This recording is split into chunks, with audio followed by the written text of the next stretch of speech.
নমস্কার বন্ধুরা, আমি গরম তো পড়েই গেছে, সেই জন্য আমি আজকে গরমের একটা রেসিপি, দারুণ রেসিপি তৈরি করতে চলেছি।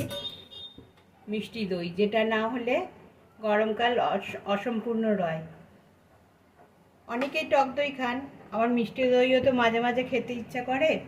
সেই কারণে আমি আজকে তৈরি করে দেখাচ্ছি মিষ্টি দই কীভাবে ঘরে পাতা যায়। আমি দুধটা গরম বসিয়ে দিয়েছি, দুধটা গরম হওয়ার পরে আমি আসছি।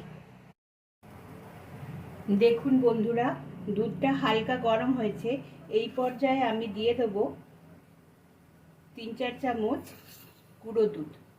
যে কোনো কোম্পানিরই গুঁড়ো দুধ আপনি দিতে পারেন, সেটা আমুলেরই হোক, মিল্ক মিস্টেরই হোক, যে কোনো। আমি দিয়ে দিলাম। এবার আমি এই হুইক্সের মাধ্যমে এই সময়তেই গোলানো যাবে, যাতে মানে দুধটা এখন ঈষৎ উষ্ণ গরম হয়েছে, তো লাম্পসটা পড়বে না। আমি দুটো ফুল ফ্যাট ক্রিমওয়ালা দুধ নিয়েছি। তাহলে আসছি দুধটা ফুটে যাওয়ার পরে। দেখুন বন্ধুরা, আমার দুধটা ফুটে গেছে, কিন্তু দুধটা ফুটলে পরে এরকম ক্রমাগত হাতা দিয়ে নাড়াচাড়া করতে হবে, যাতে সরটা না পড়ে। সরটা পড়লেও যাতে সরটা ফেটে যায়, তাহলে দইয়ের মধ্যেই সরগুলো থাকবে। আর মোটা সর পড়লে দইটা দেখতে খারাপ লাগবে, আর মোটা সর পড়লে ভালোও লাগবে না দইটা। এই পর্যায়ে একটা জিনিস দেখাচ্ছি। দেখুন, এখানে আমি একটা ছেঁকনির ওপরে সাদা কাপড় পেতে নিয়েছি। এবার এই টক দইটাতে যাতে একদম জলটা ঝরে, মানে জল ঝরানো টক দই যাকে বলে, সেই রকম হয়ে যায়। যেটুকু জল আছে এর থেকে বেরিয়ে যাবে। 4 চামচ আমি দই নিলাম, এতেই আমার হয়ে যাবে যেটুকু পরিমাণ দুধ নিয়েছি। তাই আমি এতে জলটা ঝরাতে দিলাম। এবার এই রুমালটাকে ভাঁজ করে একটা ভারী কিছু রুমালের ওপর দিয়ে রাখবো।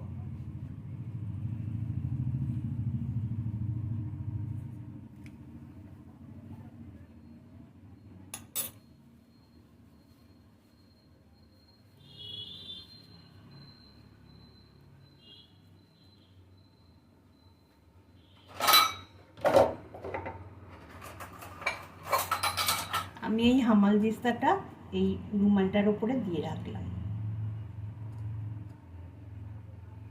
তাহলে এক্সট্রা যে জলটা আছে ওটা বেরিয়ে যাবে দইয়ের।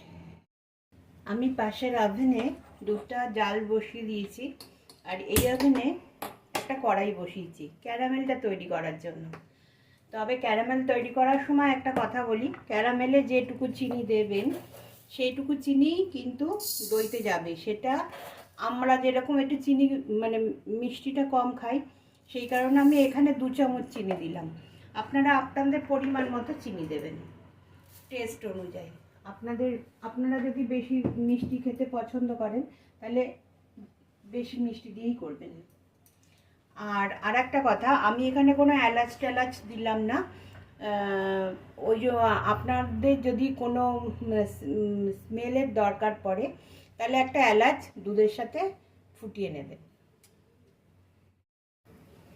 দেখুন, আমার ক্যারামেলটা কিন্তু তৈরি হচ্ছে। এখনো রং আসেনি, কিন্তু চিনিগুলো গলতে শুরু করে দিয়েছে।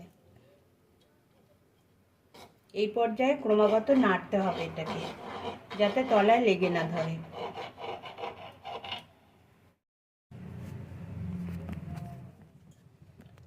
দেখুন, ক্যারামেলের রংটা সুন্দর এসছে। এবার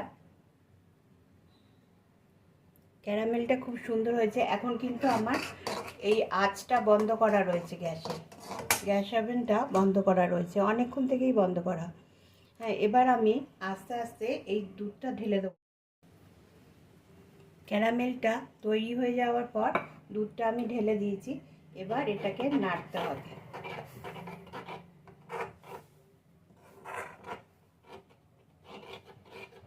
নাড়লে পরে দেখবেন যে জমাটটা, এই যে হাতাতে দেখা যাচ্ছে জমাটটা বেঁধেছে, এটাও গলে যাবে।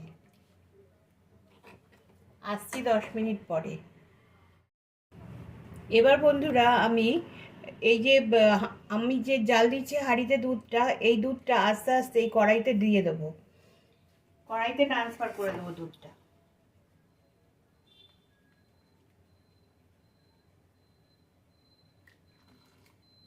এবার দুধটা ফোটাতে থাকবো আস্তে আস্তে, এইভাবে দুধটা আমি কড়াইতে ট্রান্সফার করে ফোটাতে থাকবো। বন্ধুরা একটা কথা বলছি, এই যে দুধটা কড়াইতে ট্রান্সফার করলাম আমি, দুধটা কড়াইতে ট্রান্সফার করার পর বেশ খানিকক্ষণ আমাদের ফোটাতে হবে, কারণ এই যে চিনিটা আছে, চিনির ভেতরে জল থাকে, আপনারা সবাই জানেন চিনির ভেতরে জল থাকে। এই চিনির জলটা যতক্ষণ না মরবে, হ্যাঁ, না কমবে আর কি, হ্যাঁ, ততক্ষণ কিন্তু এই দুধটা জাল দিয়ে যেতে হবে। এই দুধটা যখন অর্ধেক পর্যায়ে আসবে তখন আমরা জালটাকে বন্ধ করব। তাহলে এইভাবে জাল দিতে থাকি, আবার ফিরে আসছি 10 মিনিট পরে। পর্যায়ে একটা জিনিস দেখাচ্ছি, যেটা আমি যে দইটা আমি ন্যাকড়াতে ছাঁকতে দিয়েছিলাম, সেই দইটা থেকে পুরোপুরি জল ঝরে গেছে। এবার আমি এই বাটিটার মধ্যে দইটা নিলাম,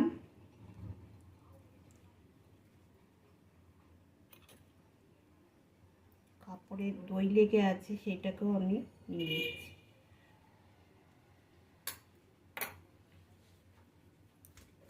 দইটাকে আমার ফেটিয়ে নিতে হবে। এবার চামচির সাহায্যে না ফেটিয়ে আমি একটা হুইক্সের সাহায্যে ভালো করে ফেটিয়ে,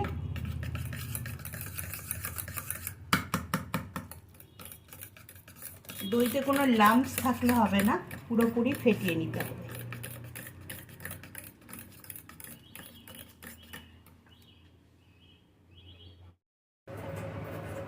দেখুন বন্ধুরা, আমার দুধ জাল দেওয়া শেষ হয়ে গেছে। এবার আমি এটাকে ছেড়ে রেখে দেব, এটা ঠান্ডা হওয়ার জন্য। যখন দেখব আমার একটা আঙুল এর মধ্যে রাখা যাচ্ছে এবং আমি সেই গরমটা সহ্য করতে পারছি, তখন আমি এই দইটা এর মধ্যে দেব।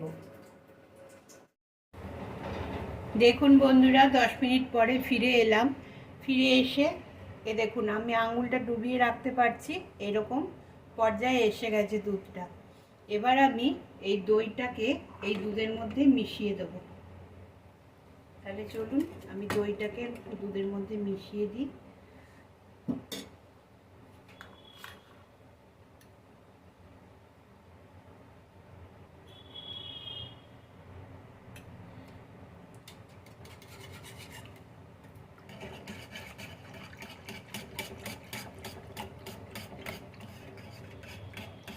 দইটাকে কিন্তু একবারে মেশালে হবে না, অল্প অল্প করে দিতে হবে এবং মেশাতে হবে।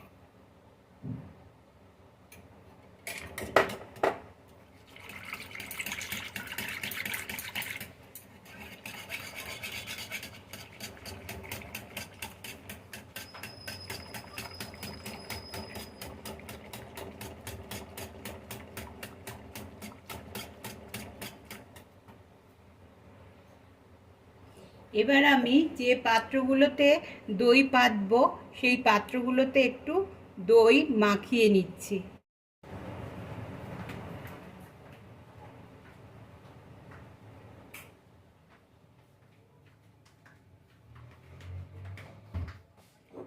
তাহলে দেখুন বন্ধুরা, যে পাত্রগুলোতে আমি দই পাতবো সেই পাত্রগুলোতে আমি দই মাখিয়ে নিয়েছি। এই একটা পাত্র, এই একটা পাত্র, এগুলোতে আমি দই পাতবো। তো আমি রেডি করে নিয়েছি। দুধটাকে এখন যত ফ্যাটাবেন, এই যে ফেনাটা উঠছে, ফেনাটা দইয়ের মধ্যে আসবে।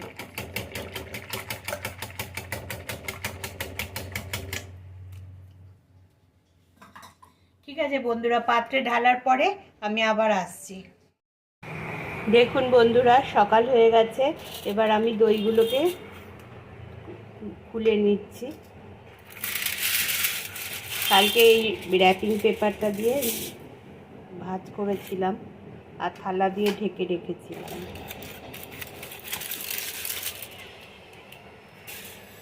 তাহলে দেখুন আমার দই একবারে ডান হয়ে গেছে, একবারে তৈরি হয়ে গেছে।